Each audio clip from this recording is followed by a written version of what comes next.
அமைப்புல அரசு ஊழியர்கள் இடம்பெறுவதற்கான தடையை நீக்கியிருக்காங்க. யாருங்க?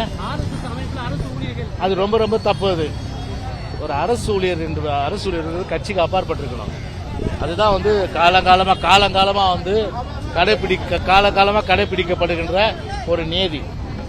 அப்படி இருக்கிற ஒரு நிலையில ஒரு மத்திய அரசு ஊழியர் போய் RSSல சேரலான்னு சொன்னாக்கா அது வந்து அடிப்படையிலே பாத்தீங்கன்னா ஏற்றுக்கொள்ள முடியாத ஒரு விஷயம்.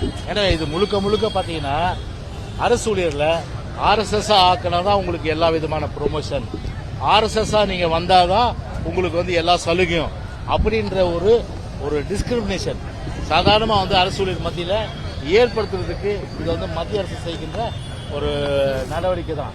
எனவே இது எந்த வகையிலும் சரி யாரும் ஏற்றுக்கொள்ள முடியாத ஒண்ணு. அரசு ஊழியரை பொறுத்தவரை விருப்ப அப்பாற்பட்டு அரசியலுக்கு அப்பாற்பட்டிருக்கும்.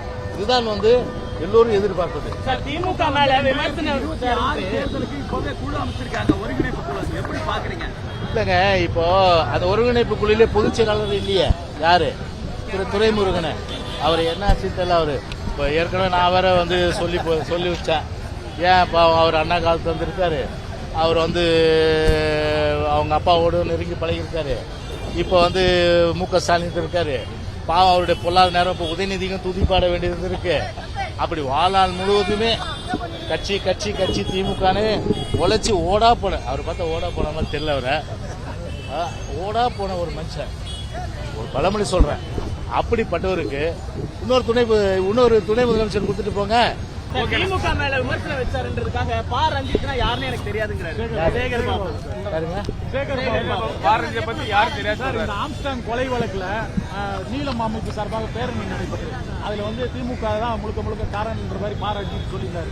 யாரு ரஞ்சித்னு நேற்று கேள்வி கேட்கல. இல்லங்க, இப்போ ஒரு ரஞ்சித் பொறுத்தவரையில ஒரு அரசியல் தலைவர், BSP மாநில தலைவர், அவர் வந்து படுகொலைக்கு வந்து பாத்தீங்கன்னா ஒரு பெரிய அளவுக்கு ஒரு பேரணி நடத்தி அதன் மூலம் அவர் தன்னுடைய கருத்தை சொல்றாரு. ஏன்னா இந்த மாதிரி வந்து ஆதிராவிட மக்கள் வந்து தொடர்ச்சியாக தமிழ்நாட்டில் வந்து தாக்கப்படுகிறார்கள், ஆதிராவிட மக்களுக்கு ஒரு பாதுகாப்பு இல்லாத ஒரு தன்மை வந்து சொல்றாரு. இதை ஜீரணிச்சிக்க முடியல. அப்ப உங்களுக்கெல்லாம் சால்ரா தட்டின்னு இருந்தா ரஞ்சித் வாழ்க நீங்க, சால்ரா தட்டலன்னா ரஞ்சிதா யாருமே தெரியாது நீங்க. செய்திகளை உடனுக்குடனும் துல்லியமாகவும் தெரிந்து கொள்ள சப்ஸ்கிரைப் பண்ணுங்க.